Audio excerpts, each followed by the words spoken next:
So welcome everyone. Thank you so much for joining us for our festival.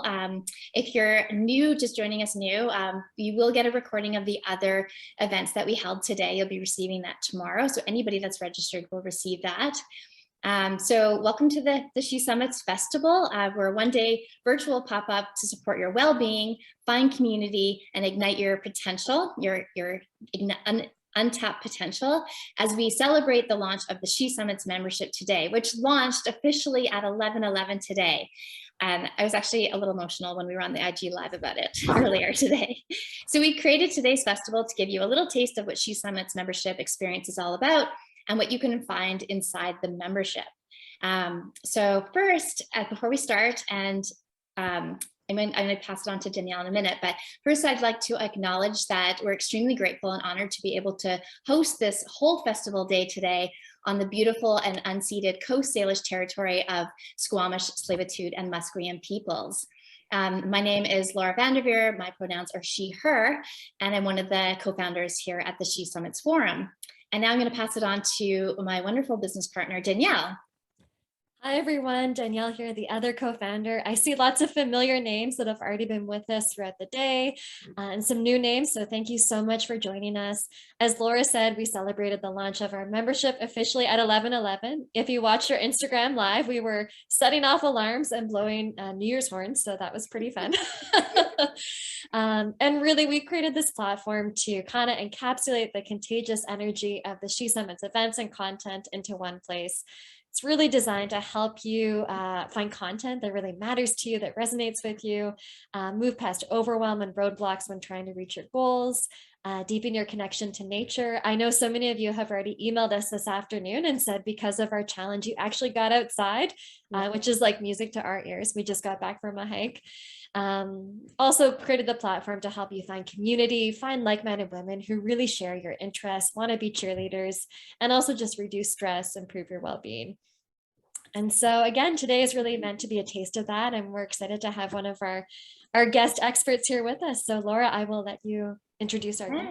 I'm very proud to introduce Katherine Rosco Barr, who our paths have crossed many, many different times throughout the last years. And yeah, I'm just so grateful to have your time. We're so grateful to have your time and energy here today.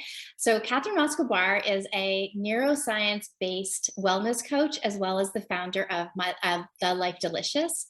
And today she's going to talk about like the daily pause, like reflection and stillness and action. So it's all about the importance of creating space for self-reflection, and it's one of the most underused tools of self-expansion. So we're gonna have a little conversation with Katherine. Please welcome. Thank you. Happy to be here. Thank you for coming. Thank you. Yeah. So first, I guess we can talk. Do you want to talk a little bit about sort of the reflection? You do say that reflection allows us access to what's working, not working, and also what needs to be changed.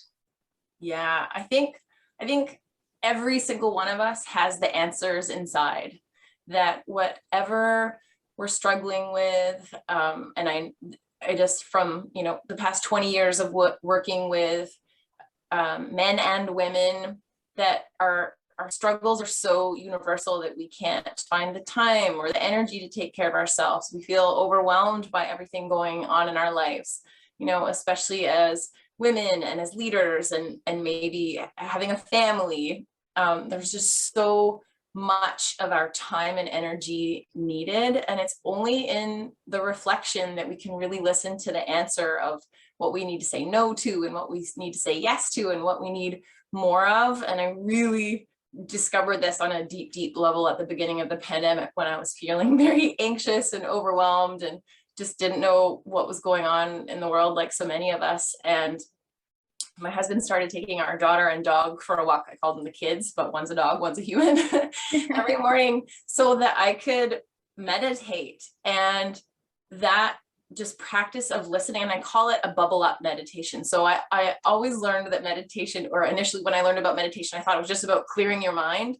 But for me, it's about letting things, like connecting with my wise voice, or my true voice inside, that authentic voice that knows what I need. And it's just sitting there in silence alone and letting that voice come up. And I always have a notepad and a pen, and I think, oh yeah, that's good. Oh, I do need to say no to that, or oh, I need to do more of that. And it's been so profound, the impact of even 2 minutes a day of just listening. It's so fun that so you mentioned having like journaling and making sure that you for you meditation as well. Are there other exercises that you can share with our audience on other ways to self-reflect? Yes, so I call it reflection in stillness and in action. And the stillness piece is meditation and journaling and maybe visioning, just connecting with that vision for your life. And any other practice where you're sort of still and quiet and probably alone. And then there's reflection and action, which is such an amazing tie-in to the beautiful, amazing, important work that you're doing.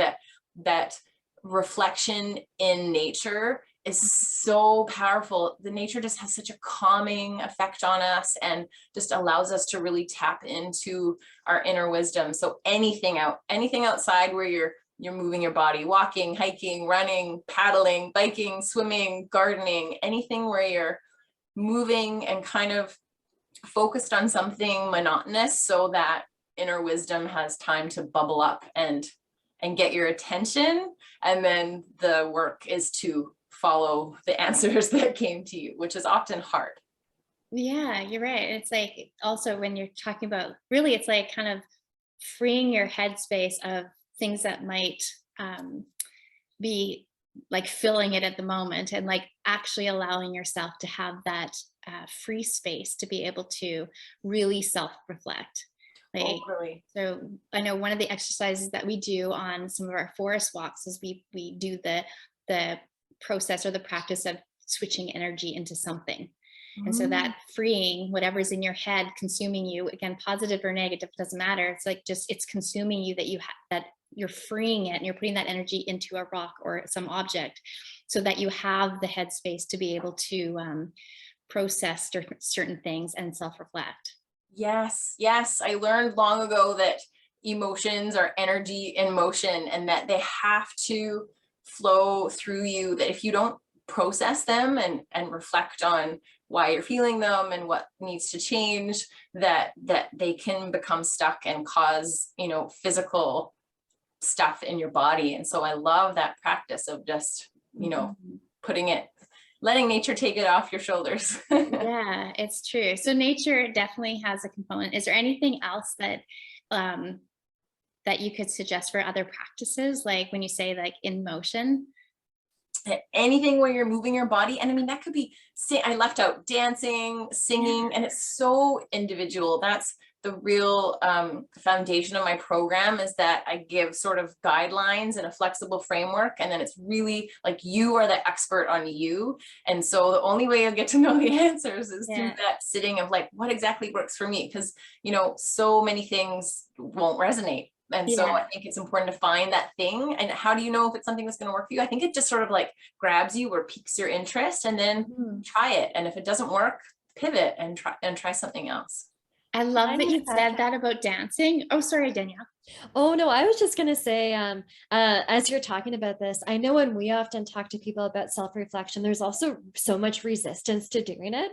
I think maybe some of that is rooted in fear, because you're like, oh, I don't know what's going to come up. I don't really want to deal with this stuff. So would you have any advice for someone who's feeling resistant to actually going to do the self-reflection? Yes, I am so glad you brought that up, because kind of the subtitle to this advice is, but it's going to be really uncomfortable and hard. A book I'm reading right now that I'm going to share a little bit later talks about the energy and perseverance necessary to self-reflect, because it's really hard to take an honest look at our life sometimes. And I know that for me, so my daughter is 4 years old, and I had a really hard time postpartum, and I did very little self-reflection, and that was partly intentional because it was just too overwhelming and painful and just a very hard time for me that I was like, I'm not going to self-reflect. I'm just going to go and Netflix and like, I'm not. And then it was only, you know, in the past few years, part of it was not getting enough sleep. Now that I'm sleeping a lot better, I knew it was going to be like a process and it would take energy. And I think when you go into something knowing it might not be easy, that it's probably going to be hard, it makes it easier because you're expecting a challenge and discomfort. And if you know that so many other people have experienced this and it's supposed to be uncomfortable, it makes it easier. So, you know, often I'll just tell myself, okay, I'm going to reflect now. It's been a hard week. It's going to be uncomfortable, but I know the benefits. And so I think like, bring it on. Yeah. As you're saying this too, it makes me think even just sort of making it kind of a contained thing. So you're only going to have to self-reflect for what's, I guess, like tolerable. It makes me think of therapy too, right? When you're talking about things, but maybe you only self-reflect for 5 or 10 minutes and you kind of ease in, and that's great advice. Yeah, totally. I think that having it in a container, like, and now I'm done. Yeah, exactly. I like that too. A lot of people say that when it starts to feel uncomfortable, you just first acknowledge it, that it's uncomfortable, and then just sit with it very gently, be kind to yourself, but just sit with it for a little bit and see how that feels once you actually sit in it for a while. Yeah, self-compassion is so important in this process, for sure. That's good. Well, I was going to say before, I love that you said dance, because I don't know why, but the last 3 sort of mastermind and other courses I've taken, they've done a dance practice with it. So at the end, at the very end, they say, okay, and it's a self-reflection type of exercise that they do. And they actually tell us to turn our cameras off, which is rare because most of us now are like, please put your camera on. But they're like, take your camera off, and they walk you, they put some music on, they walk you through, and you're just supposed to move. It's not even like a dance. You're just moving your body. And it's amazing that literally the radiant smiles that are on these people's faces when they come back, and some of the things that have bubbled, like when you said bubble up. Yeah. So that self-reflection, it's beautiful. Yeah, really fun. I love that. There's something, I'm a personal trainer and a group fitness instructor. And there's just something so cathartic about movement, whatever your body craves, whether it's inside or out, is really important to move that energy of emotions through you and create sort of flow space for your wisdom to come through. Another thing you said at the very beginning was the fact that that your lovely husband, that your husband had taken your daughter and your dog out. And it's like, that's also kind of makes us think, like making sure that we ask our loved ones or ask somebody, like, if that's what you need. And so, reaching out, and, it really helps everybody in the end anyway. But like asking for help when you need it and taking the time. It can be 5 minutes, it can be 10 minutes or half an hour, whatever you're needing. Yeah. It's really hard. That's something I've always struggled with and am a work in progress, but asking for help is very difficult for me. And I had never done anything like that. It felt outrageous to ask him to do that for me every day. But I think, like, he's such a generous partner, but I think also he could see the difference in that it was me having that time for myself was a gift to my family, because I was more calm, I was more kind, I was just a better version of myself, for sure. Yeah, that's something that I was wondering about, is could you tap in a bit more into the importance, or not so much the importance, we've talked about that, but maybe what comes up when you actually self-reflect, or some of these other benefits, like you mentioned, you're a much calmer person, easier to be present with other people. What have you found comes up when you create that space for self-reflection? So many things. 2 of the big ones, they're the two big B's, I call them. One of them is boundaries and the other is barriers. And we have inner and outer boundaries and barriers. And so boundaries are just stating, this is what I need, carving that time in your schedule and saying, I need a morning practice of movement and meditation every day. And this is my time. I have, like, in my auto signature, my teeny tiny office hours, and all my friends and family know that my phone is on do not disturb mode from like 5 p.m. to 9 a.m. And it's like, those are my times that, that bookending the day that I need to have time alone, or at least quiet time with my family. And then the inner boundaries are my promise to myself. And self-trust is such a huge, it's such a huge thing that I know that I hadn't thought about until a few years ago, when I first started really digging into the power of self-trust and honoring agreements to yourself. And so if I say, I'm going to get up at 5:30, 7 days a week for that practice, you know, that I honor that, or whatever my rule is, that I don't look at my phone after 8 p.m. You know, that the more I honor those inner boundaries, the more in alignment I feel. And then I just have so much more energy for the important stuff in life, like work and family and friends. And then there's barriers, you know, seeing what's in your way. If you think of your, you know, your dreams and goals, you know, down a road, if there's barriers in the way, you need to notice them and get rid of them.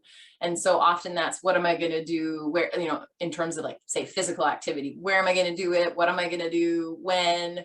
That if you put things in place to get rid of those barriers, like I always put my workout clothes at the foot of the bed and make sure that my headphones and my phone are there and charged, and that everything's ready. So when I wake up and I'm sneaking out of the bedroom, trying not to wake everyone up, everything's there and ready.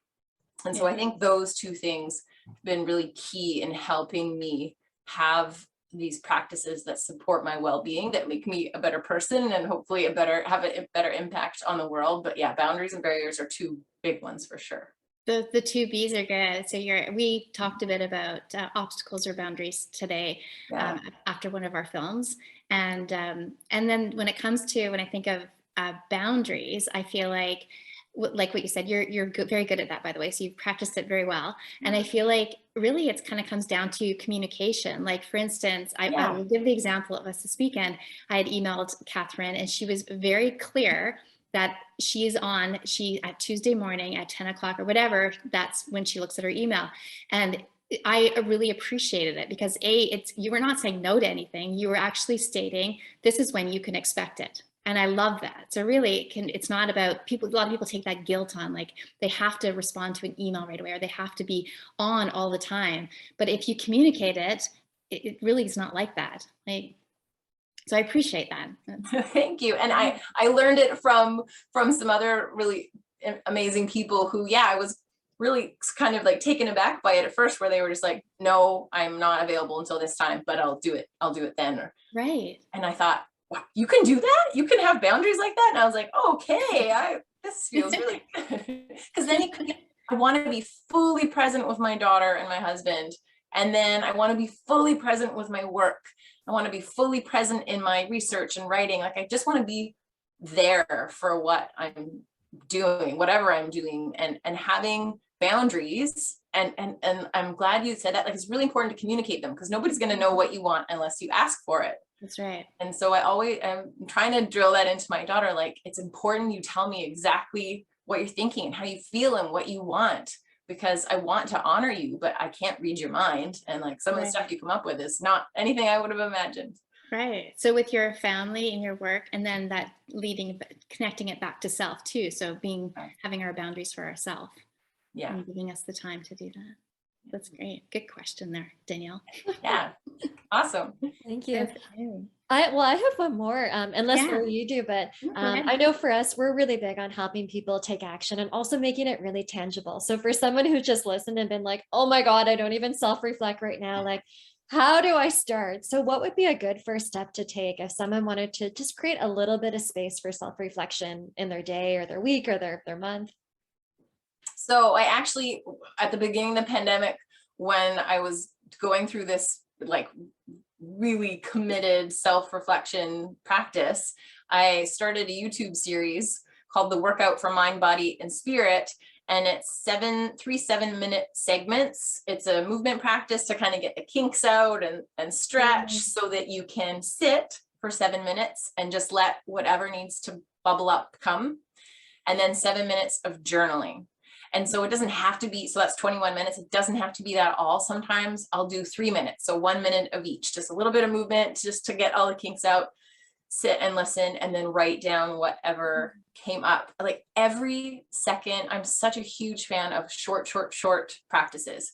Every second you do something for yourself counts and will have a positive impact on you. And because you are a leader, which just means you have influence on someone, so everybody is a leader, it will allow you to have a greater impact on the people around you. So literally a minute will make a difference. And once you have that practice, this is what I call the flexible framework. Once you have, I self-reflect for 1 minute a day. Once you've done that for a little while and you feel the benefits, it's easy to make it 2 minutes, and then maybe 3 minutes, and then maybe 4 minutes. And then on a really busy day, back to 1 minute. And then on a not so busy day, maybe 7 minutes. And it's just having practices that can contract or expand depending on how busy your day is, but getting that 1 minute of it in, even a few days a week to start, I think will have a really big impact. That's really good. And sorry, Katherine, you also said that we could share those, all of that, the 7, you say it was 6 or 7? 7.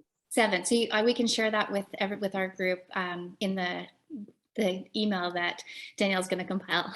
Yes, we're going to have a lot of resources for everyone tomorrow. Good resource for everyone. I know, when you asked for 3, I was like, oh, it's so hard to I have like just, a dozen off the top of my head. As you can see behind me, I love to read and learn. And that's also part of my reflective practices, to think about what I'm learning lately and how I can apply that in my own life and with my clients.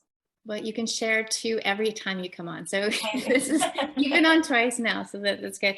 And your practice, another one that I use is the power of 9. And so it's like 3 things that you're grateful for, 3 things that you're really excited for.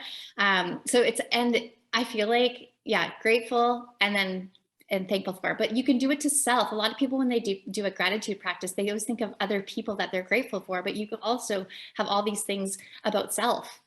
Yeah. What are 3 things that you're excited about? What are 3 things that you have gratitude for? For myself? Or no, you don't have to answer. I'm just saying. Well, I was going to say, I think in my journal, I thank myself all the time. That's great. But a lot of people don't. I say, thank you, past self, for being disciplined and exercising and eating those vegetables. I really appreciate it. And thank you, past self, for going to bed early. Like, I feel great today.